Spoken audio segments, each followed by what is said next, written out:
We're here with Roy Nelson. Morning, Mark. Morning. Beautiful day. It is absolutely stunning day, nice and crisp. The leaves are changing colours on the trees, and we're starting a new project behind us. What are we up to here, Roy? Oh, well, Mark, we've got a nice 12 by 6 stables going in for Brian's granddaughter. So sort of come in, marked it out this morning, started my dig out process, and we've already had some add-ons this morning as we're working along, so that's always a bonus. Awesome. It's always cheaper to do it while the builder's on site, get it done. Now, we've got plans all drawn up for this. We're building a mono in here. We're going to have one closed-in bay at the end with a roller door for a tack room, and then a couple of extra bays, store the hay, keep the horse, Barney, cozy and warm at night. So that's awesome. Then we're going to do a little lean-to off the one end with a concrete pad, and that's going to be to wash the horse down after it's been out there doing horse type activities. So really looking forward to having this process go along. We're going to document every step on this, so that Kitset clients and people that are buying off us can see how it all happens. So you're going to dig it out today, put the sand back in. And me and Mark have just been discussing what sort of heights we're going to run to, seeing as we are sort of in a low spot here. We're going to bring it up a bit so we can prevent water runoff going into the stables and into the concrete. So we're going to come up out of the ground quite a bit. That's always a good thing for when, like for myself or anyone that's coming on site to look at a site for shed placement is crucial. Discuss your heights. Because that also comes down to the quoting process as well, as discussing your heights, your placements. While you're there, we'll have a look at driveways as well. So that's what we're going to do. So we're going to come up high out of the ground. So we're going to use the excess dirt to bund around the outside of the shed to withhold that sand. Concrete pad on one end, 2 open bays in there as well. So we're going to get that done tomorrow. We'll be drilling holes. We'll be going through squaring up your shed and placing your poles in the exact right position. So really excited for this one. Excited to have Roy on site, the digger man. And we'll keep on working, keep on bringing you along for the adventure. So awesome. G'day everyone, welcome to the wonderful world of Waikato Sheds, pole shed edition, actually a stable, which is pole shed. We're here with Roy. Hey, how Mark. you going, Roy? Not too bad. Fantastic. So Roy's already done a dig out on this and put some sand in. So with pole barns, there's a few different ways you can go about these. You could have a full concrete floor like the pole barn we did next door, or with stables, they're often just dirt floors. And like on this one, we're going to have a tack room, so it's going to be concrete, and then just sort of dirt floors, open bay dirt floors. So we've chosen to do a dig out and put sand in, and then it can have either rubber mats go on top for the horse or horse bedding. I don't really know a lot about horses. So that's what we've done, but now the next stage is to square the pad and to drill our holes. So what we'll do, Mark, is I'll reset out the building as per I did yesterday morning for my dig out, because I've actually gone bigger than what I marked out. So that gives us a little bit of wriggle room. And if I've done it all right, we should have sort of maybe 500 outside of the build line. So we'll reset that all this morning. We've got 2 30-metre tapes. So the way I do it is I get my 2 start points. I run a long tape, do my long line, make sure that's what the measurement is for the length of the building. Get my second start point, then I run a long and a short tape. So you work out your diagonal of your building. Then you run your width of your building, and you meet the 2, and there's one corner, and you do the other end. There's your 4 corners. And there's your 4 corners, and then you know that you've gotten it square. You haven't got a lopsided shed, so you've gotten a square shed. And then, so we'll set that up, and then we'll work out our pole placement. And that's where the handy string line comes in, because we'll run a string line around the outside. And then we'll run the 8-metre tape from our corner to the pole, Yep. first pole, then we just sort of just go from pole to pole out and make our way down. Cool.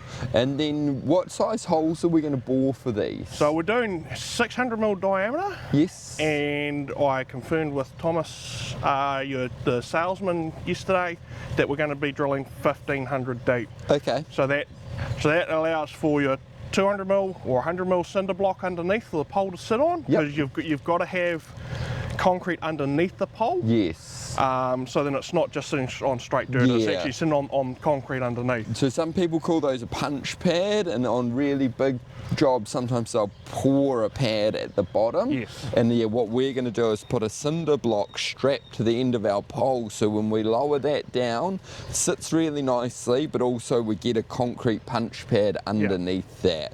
There has been circumstances where I've done pole sheds on really wet areas, and we over drill the holes, and then we backfill with metal in it. Oh yes. Because the bottom of the hole's just that soft. Even if you put a punch pad underneath, it will sink. So there is things you do need to consider, so your ground conditions and everything like that.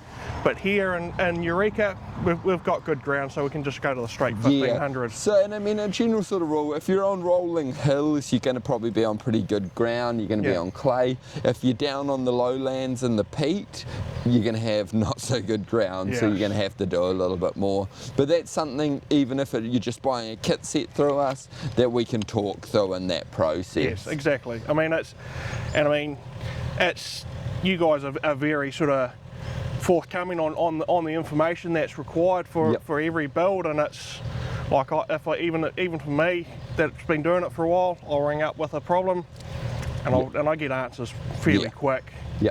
And it's always good to have that knowledge available. Yeah, have that backup service there. Yeah. Cool. Okay. Well, let's get into this. I'll let you take the charge. You take the lead. I'll hand you that. Cool. And you'll take that this. one. All right. We'll come on over. So, this is non-consent. We sort of don't have any set site plans, so it's up to the discretion of the client where placement is. Yes. So earlier last week I came out and visited you and Jason, and we discussed exactly where this is going to be facing. Yep.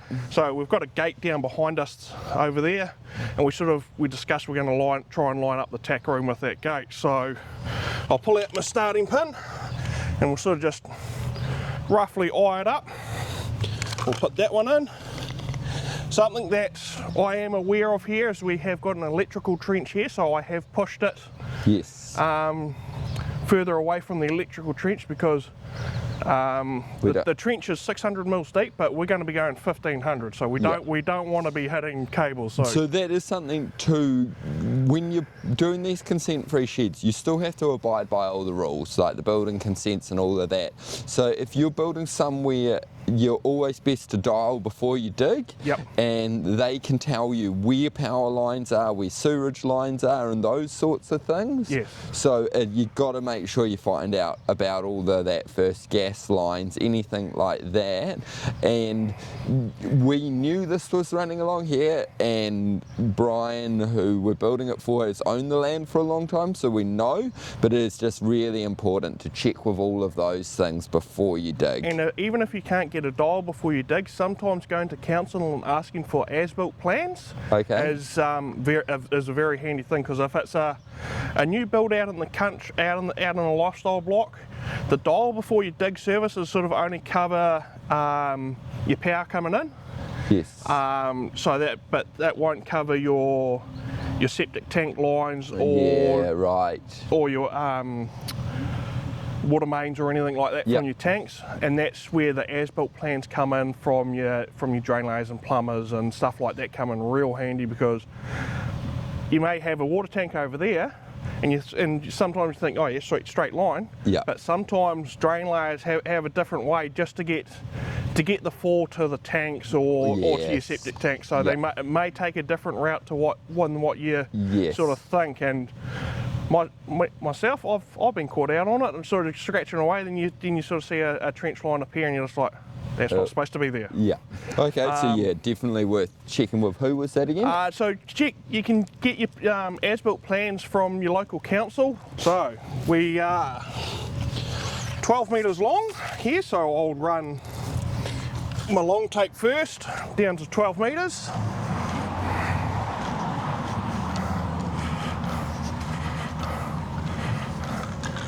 And that will bring us to here. So we put another pin there.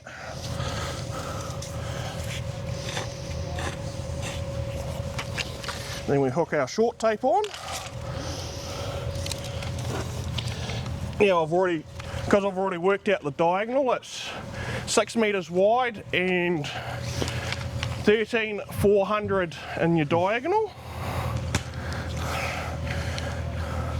So that puts us right there. If you can just grab me a pin over there, please, Mark. Yep.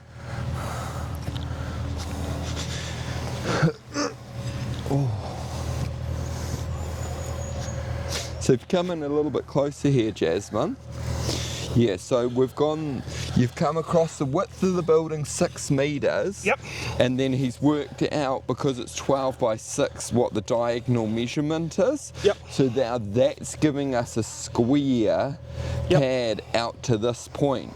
Yes, and then correct. we're going to repeat it, doing it back the other way.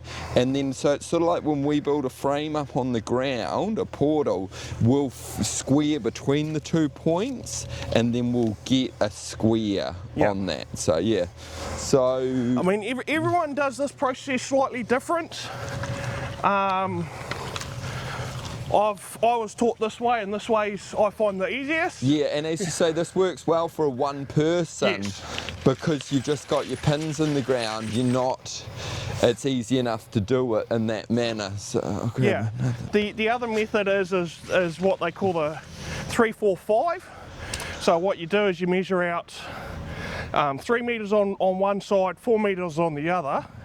Then you take across the corner to your 2 points, and that should be 5 metres. Yeah, which is quite a good way if you say building a deck, or if you're building something a bit smaller. The 3-4-5 works quite well, but I imagine it'd be a little bit trickier on this. Yes. Because it's over such a big area. Yeah.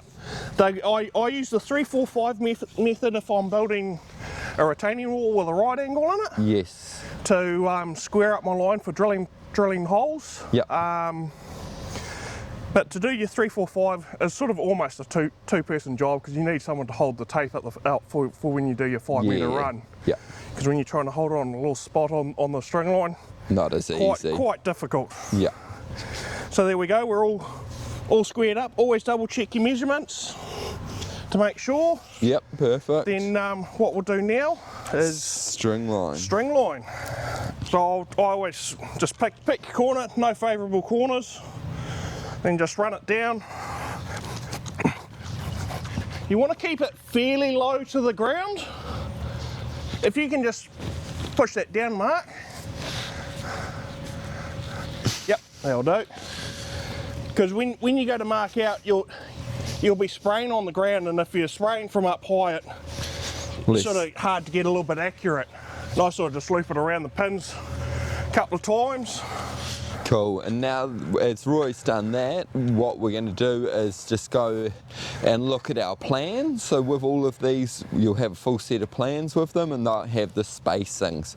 So if you're doing 3 even-sized bays or 4 even-sized bays, that's pretty easy.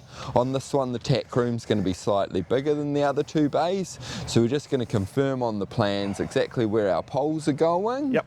And then we'll get started drilling those. So we'll grab that, we'll mark those out, and then we'll start drilling. Sweet, easy days. Cool. Cool, all right, so we've got our plans out now. Righto, Mark. So what we've just discussed with Thomas in the sales office is, because we're spanning 6 metres here, widthways, our timber's only 6 metres. So if we drill holes right on the build line, we could end up sort of making the poles in a position where you can't get the timber to. So we're going to come in 100 mils on the long runs. So each pole will sit in 100 mils. Yep. But along the short sides, no problem. So these ones here, they'll stay at 4.2 spacing. So we've got even spacings along in each bay. But just the span, because we just need to be mindful of the length of the timber, because we got a 6 metre span here. And as we all know, you can shorten timber, but you can't lengthen timber. It's extremely hard. Yeah, so one of the things that on this plan, and this is why this is a bit more confusing than it would normally be, is we were going to have an overhang coming past this pole, but we've decided to do away with that. So because of that, we're just having to change where our poles sit a little bit. We've got our set of plans, Yep. So we're going to rip into it and just start marking out where our poles go. Yep. The other thing that we didn't mention at the start, have a can of dazzle. Yes. Because that's always handy to have when you're marking out your poles. Some people just scratch it on the ground. A lot easier for the operator and the digger Yeah. to see paint on the ground than what it is just see a little line. Because if you're working in sand and there's foot marks everywhere, and you just got a little line like that, Yeah. it is extremely. It's easy to walk past and look, the line's gone as well. Whereas if you've got some coloured paint on the ground, clear as days. Okay. So Cool. what we'll do is we'll start in this back corner. We've got 4.2 metre spacings. Yep. So what I'll get you to do, please, Mark, is I'll get you to hold it down in that corner. I'll just mark in that corner there, Mark. So we'll mark that one, centre hole, but I'll get you to hold it on that pin. So we're 4.2. So I always do a run out that way, then along the build line, and circle for the centre of your auger. Come down to that one and hold it on the line for us, please, Mark.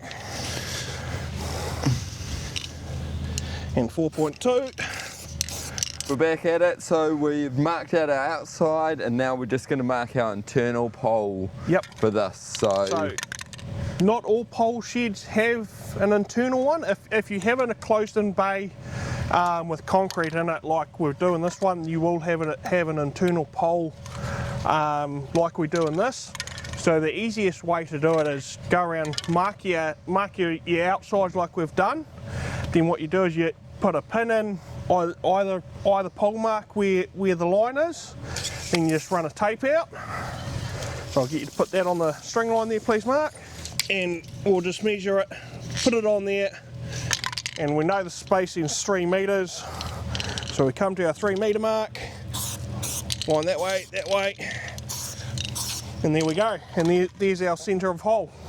Cool, so we're pretty much now marked out ready to drill, but we have one more thing we're going to do. So obviously when we take the string lines down and drill all our holes, we no longer have our perimeter of our building marked out. And you won't have anything to put your pins in for the corner of your building. Yes, so what we're going to do is grab some more of these and step out a few meters and put them in the ground. We'll probably grab another string line and just make sure we're in position, but we're just going to mark it out like that, so then when we need to reset up our string line to sit our posts in, we can just run it on these again and get our string line done. So we'll do that and then we'll show you the end result. Yeah, sweet. So we're just projecting our line through. So if we'll do it two ways. This way we're both just touching onto this. Yeah, touching on your pins that mark your corners. And then just projecting that through and putting in our new pins about 1.5 meters outside of it, so that we know when we take it down. The other way to do it, if it was just one-man band, is... So if you just pop it on that corner there, Mark. Pop it on there. Yep, then what you do is you just run that through. Same as if you're doing it with two people, you just touch that. And as I can see, I actually need to move this one. Yeah, this is actually the better way to do it because you got your two fixed points rather than sort of not guessing it, but so a there we little go. bit. Then if you're doing it by yourself, you just swing around.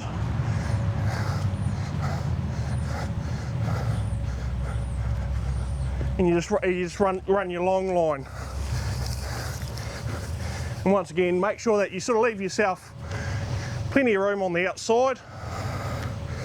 And so just rest it on your pin, and you only want it just touching.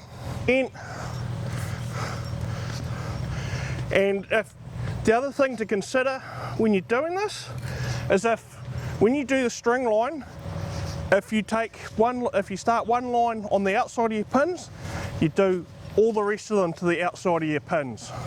So if you come in close here, Jasmine, you can see the line here on the pin is on the outside.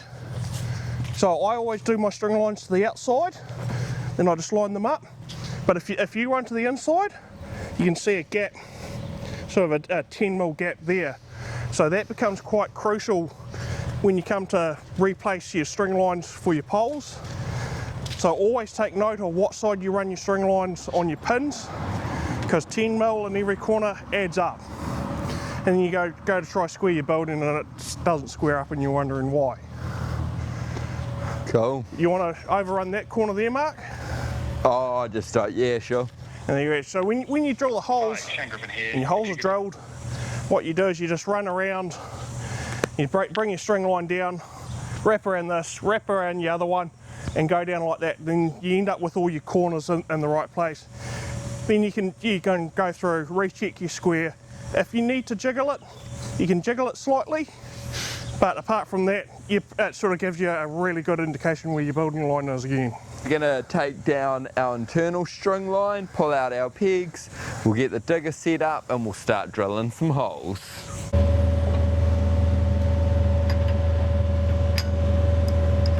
Hooking up the auger, got the helmet on, safety first. And then we'll get over there and we'll start drilling some holes.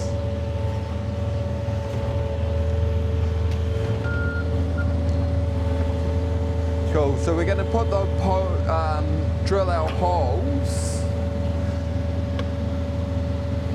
So we're putting that in the centre of the mark. Obviously the digger driver can only see that way for how straight he's going. So I'm levelling it this way, so you want to go back. Yeah.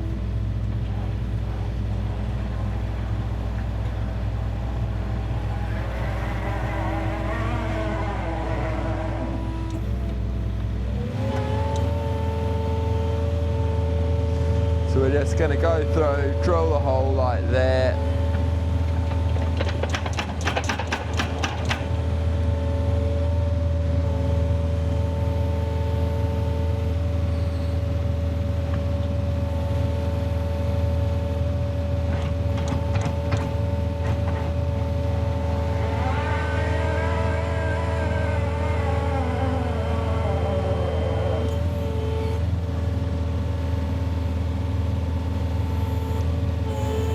So he's just put the blade on his bucket, on his digger down, so that when he's pulling up, the digger's not wanting to push forward. As you can see, we're starting to get into a bit of the clay underneath the dig out now. So we'll just drill this hole, then we'll switch over to the time lapse and just go through and repeat the same process again and again.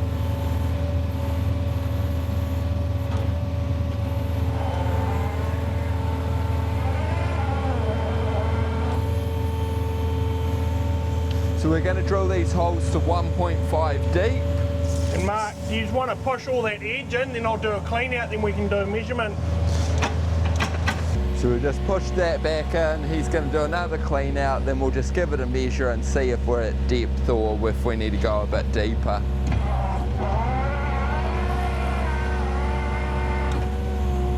I'm picking maybe 12 to 13.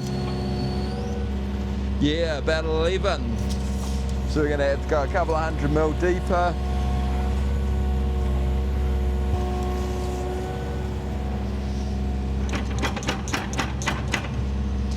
Yeah, almost 14, so one more and we should be good as gold.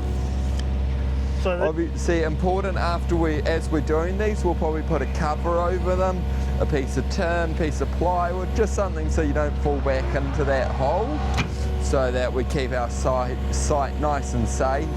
then we can remove those and put the poles in. We are meant to be getting a heap of rain coming as well, so it'll be good to stop them getting full of water. Yeah, we're at 1500 there. So maybe just a little clean, and then because the ground's quite loose at the bottom, we could give it a clean out, or you could pack the soil down to make that nice and hard, and then when we pour our 100mm punch pad, that will take care of all of that.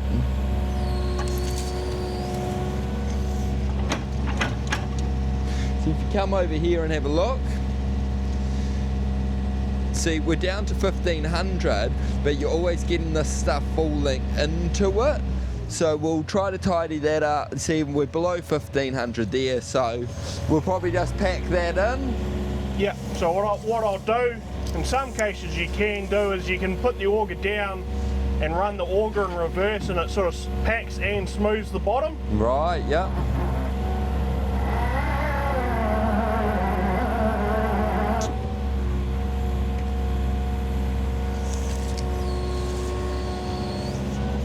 Yeah, so that has smoothed it out a bit more, and we're down at 1500 there. So what we'll also do is we'll just get a post and pack that down so it's nice and flat before we concrete in. So we're just going to keep on moving along and doing that all through it. Just gone through, drilled a heap of our holes onto our last 3 holes. Oh no, last 2 holes. Beautiful. I'll just pull this one straight down into me, Mark.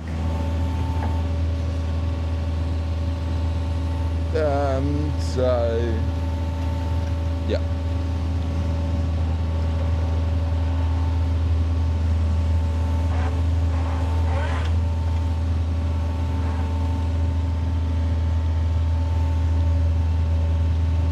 Yep, nice and level. So just making sure that it's plumb that way and that way, and so like as he goes it will tilt one direction, then we'll pull it back on the next go and just make sure we get a really nice straight hole, so that when we put all our poles in we've got good encasement into them all, and it just all works. Yeah, so we get a really nice straight. Yeah.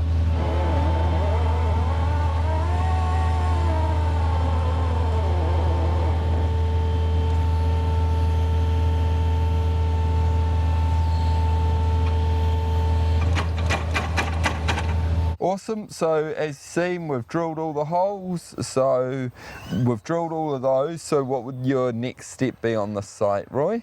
Generally would place poles straight in the holes, but seeing as the poles are still on order, we'll cover them up until the poles are here, so then it's a safe site. My drilling's around the outside. I'll be back tomorrow with a bobcat to dress everything up, spread it all out, dress it up, make it all look nice. I've got some other jobs on site lined up for the bobcat, so I'll nail everything all in one day and make it look really smart. Yeah, awesome. So let's flick around. So yeah, we're just talking about these piles of the drillings, the leftover from when we've drilled those holes. Obviously if you just had a digger you could just flatten those out, but because we're going to have that bobcat on site we'll do that. And yeah, as Roy was saying, because we've got these holes, but it's also coming up to Easter this weekend, and then we're not actually going to rip into all this till after the Easter break. So just for safety's sake we'll cover them. I'm actually going to put a bit of tin over them to try to stop them filling with as much water, because we're meant to have a pretty big storm on the way. Yeah, Thursday's not looking too good, so it might be movie day Thursday. Yeah, but so as we can see here, what Roy was talking to earlier is, now that we've drilled them, we have no lines, we have no pegs for the outside markings, but because we've put these 2 sort of standards pinned back, or pins, when we put a line over it will give us our dead centre of all of our holes again, so when we put our poles in we'll be able to get it just right. So yep, that will be our next step. So awesome. Cheers Roy for all Cheers, of that. Mark. And I guess so Roy is the man on the digger. He can do all your drilling for all of your holes, but also what else do you do, Roy? I do everything from your sand pads for your sheds, houses. I can even do driveways into your new sheds or house. Yep. I mean that's the biggest thing when I come on site. I always like to do a site visit prior to starting. One to sort of familiarise myself with access and the site and what I'm in for, and it gives me a chance to see whether I'm dealing with a flat site, an outer level site. Yeah. Then I can sort of give the clients a heads up. Hey, well, we need to sort of look at costings, because if a site's sort of 300 outer level, that adds up in sand pretty quick. Yeah, and then I guess also for you can come in, the getting a digger onto site, dropped off by a truck and all of that, there's quite a cost involved. So when you have a digger on site, if you can use it as much as possible, Yes. you're going to get best value for money. Exactly. So when you do a dig out, normally we've lost this around the sides, but you end up with a big pile of dirt. So especially if you're on a new build, you might use that and make a bund to Yep. block the road. You might want to cut it and level out your property more. Yep, So exactly. these are the sort of things, Roy's going to be able to help you decide what's going to be the best to do with it. Yeah. But it is always best and easiest to do it when the digger's on site. A lot of people say, oh, just leave it in a big pile there. We'll sort it out later. Come back in a few years. Pile's still there because it's too hard to get back round to. Yeah. So yeah. And then the costs rack up because you got to transport a digger in Yep. again, and so it's like Mark says, it's always easier while there's machine on site, and when I come on site to do your site visit or whatever, I can always point out, well, hey, if you want to keep it on site, we can put it over there. I can make it nice and tidy looking. Yep. Instead of just big ugly piles. I can work my magic and shape it all up, and Yep. you can. There's a lot of people I've done where I've made a nice sort of little bund along the fence. They put some weed matting over it, put some bark or mulch over it, and just plant it out, and it looks really nice. Yes, and by doing that, say if you've got a metre or a 2 metre high bund, you plant your planting on top of that, within a couple years you're blocking the road, you're blocking a neighbour, you're got that extra privacy. So yeah, really well worth doing and worth talking about in that early stage. Oh, cheers Roy, this has been awesome and look forward to the next one. Yeah, mate, catch you on the next one.